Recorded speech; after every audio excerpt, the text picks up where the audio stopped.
Finally 28 नवंबर को 41 मजदूरों को सेफली निकाला गया टनल से, जो पिछले 17 दिनों से फंसे हुए थे उस टनल के अंदर।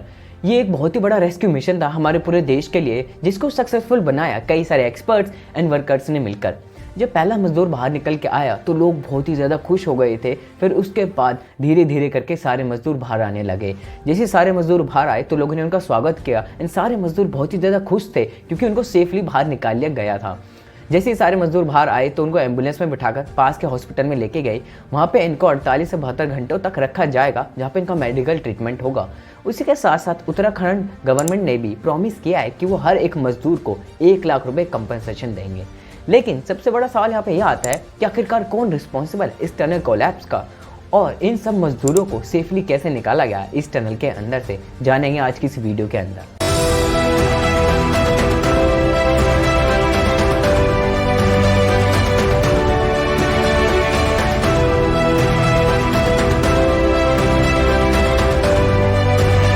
उत्तराखंड में एक डिस्ट्रिक्ट है उत्तरकाशी, जहां पे इस टनल का कंस्ट्रक्शन चल रहा था।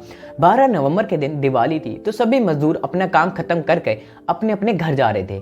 ठीक सुबह के 5:30 बजे एक लैंडस्लाइड होती है, जिसकी वजह से टनल का ऊपर का हिस्सा कोलैप्स कर जाता है और काफी ज्यादा मलबा वहां पे इकट्ठा हो जाता है, जिसकी वजह से जो 41 मजदूर थे वो वहीं के वहीं फंसे रह जाते हैं।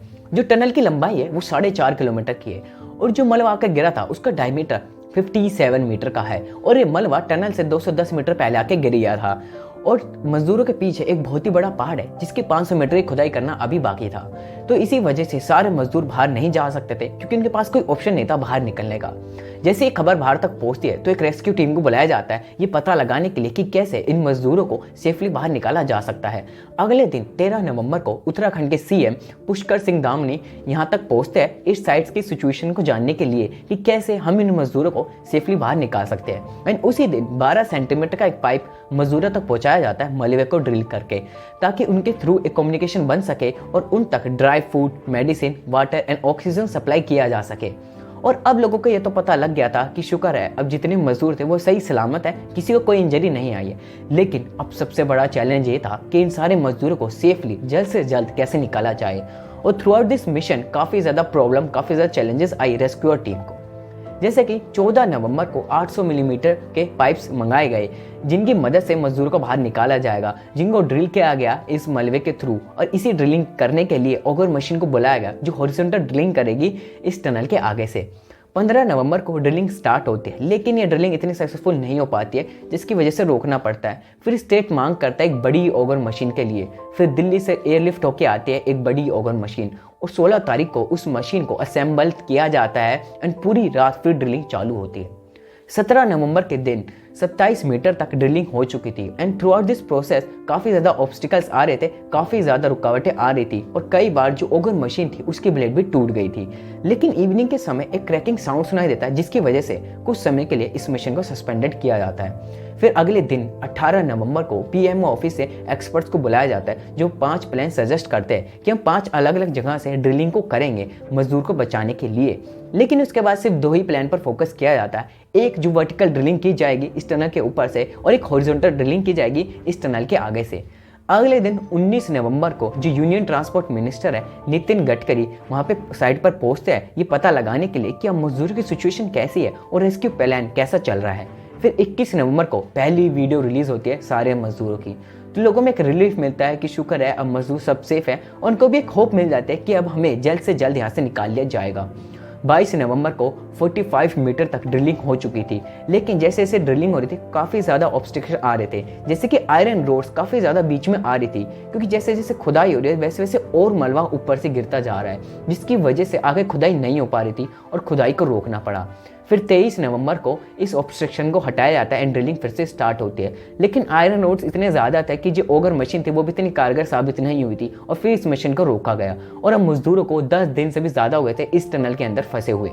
फिर 25 नवंबर को international tunnelling expert Arnold Dix वहाँ पर पहुँचते हैं और 2 प्लान सजेस्ट करते हैं कि एक तरफ से वर्टिकल ड्रिलिंग करनी पड़ेगी और एक तरफ से हॉरिजॉन्टल ड्रिलिंग।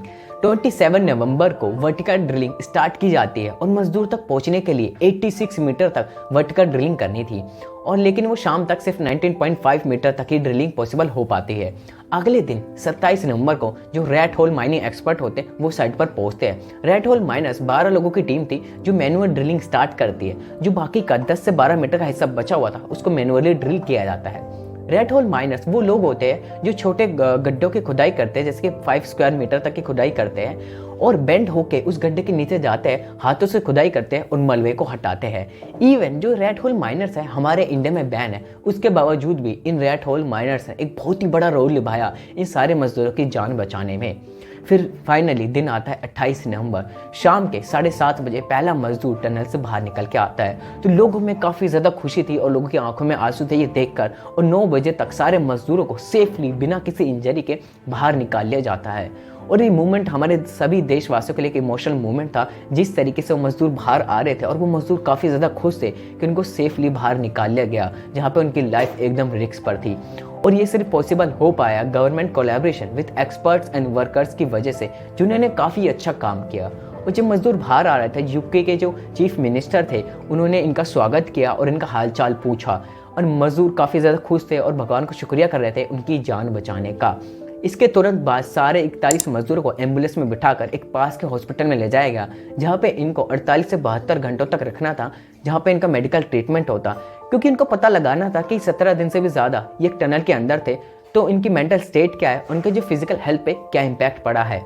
क्योंकि जब ये मजदूर बाहर निकल के आए तो उन्होंने अपनी स्टोरी को लोगों को बताया और उन्होंने बताया किस तरीके से सर्वाइव किया था। जैसे कि एक अनिल बेदिया जो 41 वर्कर में से एक थे, उन्होंने बताया जो पत्थर से पानी निकल रहा था उनको चाट के, उनको लिख करके उन्होंने अपनी प्यास को बुझाया, और जो सूखी मूरी थी उसको खाकर उन्होंने अपनी भूख मिटाई है। और सभी मजदूरों का ये एक नाइटमेयर था बुरी तरीके से। उन्होंने भी अपने एक्सपीरियंस शेयर करे और उन्होंने बताया जो पत्थर के थ्रू जो पानी आ रहा था थोड़ा थोड़ा, उनको उन्होंने चाटा, लिक किया, जो सूखी मूरी होती है उनको खाया, जब तक वो खाना सप्लाई वहाँ तक नहीं पहुँचा था। लेकिन इन सब मजदूरों ने अपनी होप एंड तक नहीं छोड़ी थी और उनको भगवान पर विश्वास था कि इनके लोग इनको बाहर निकाल लेंगे।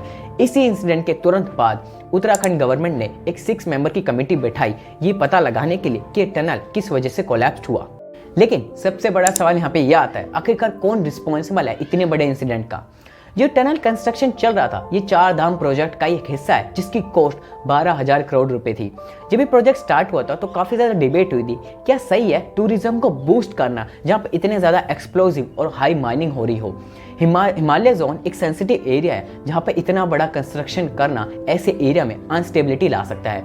इसी साल के शुरुआत में हमने देखा था जोशीमठ में क्रैक्स आए थे, जिसकी वजह से काफ़ी ज़्यादा डेंजरस सिचुएशन हो गई थी। एंड इसी साल मॉनसून में हिमाचल प्रदेश में फ्लड्स आए थे, जिसकी वजह से काफ़ी ज़्यादा घर तबाह हो गए थे। और आने वाले समय में उत्तराखंड, हिमाचल जैसे एरियाज़ में हमें ऐसी और बड़े कंस्ट्रक्शन देखने के लिए मिलेंगे, जो कि ऐसे एरियाज़ में काफ़ी ज़्यादा अनस्टेबिलिटी और ऐसी सिचुएशन को अराइज कर सकता है। एग्रीकल्चर के बाद कंस्ट्रक्शन इंडिया में सेकेंड लार्जेस्ट जॉब प्रोवाइडर है लोगों के लिए। कंस्ट्रक्शन वर्क वर्ल्ड में नंबर 1 जॉब प्रोवाइडर है, क्योंकि हर जगह हर वक्त कहीं ना कोई काम चल रहा होता है। जैसे कि कहीं पे रोड्स बन रहे हैं, कहीं पे ब्रिजेस बन रहे हैं, कहीं पे ऐसे टनल्स बन रहे हैं, तो वर्कर्स की काफ़ी ज़्यादा ज़रूरत पड़ती है। लेकिन जो इसमें सबसे ज़्यादा रिस्क होता है वो मजदूरों की लाइफ पर होता है। एक रिपोर्ट के अकॉर्डिंग हर साल 30 से 40 मजदूर रोज मारे जाते हैं ऐसे कंस्ट्रक्शन साइट्स में, और उनके बारे में कोई बात नहीं करता है। जो इंटरनेशनल लेबर ऑर्गेनाइजेशन की स्टडी है उन्होंने भी इस बात को कहा था, जो highest number of facial accident जो होते हैं उनमें जो लोग सबसे ज़्यादा फेस करते हैं वो इंडिया में सबसे ज़्यादा ऐसे एक्सीडेंट हमें देखने के लिए मिलते हैं। गवर्नमेंट को इस बात पे काफ़ी ज़्यादा ध्यान देना चाहिए, देखना चाहिए कि कितना ज़्यादा इससे इम्पैक्ट पड़ रहा है हमारे नेचर को और वर्कर्स की लाइफ को। ये तो सिर्फ एक छोटा सा इंसिडेंट था जो टल गया।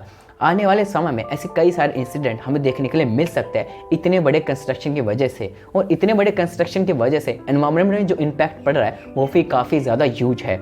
इसके बारे में हम फिर किसी वीडियो में बात करेंगे। एंड कमेंट में बताना आपको वीडियो कैसी लगी, एंड प्लीज़ शेयर करना और लोगों तक इस वीडियो को, ताकि लोगों को पता लगे इस स्टोरी के बारे में। एंड प्लीज़ सब्सक्राइब करना मेरे इस चैनल को ऐसी मोर अमेजिंग वीडियोज़ के लिए। And thank you so much watching this video.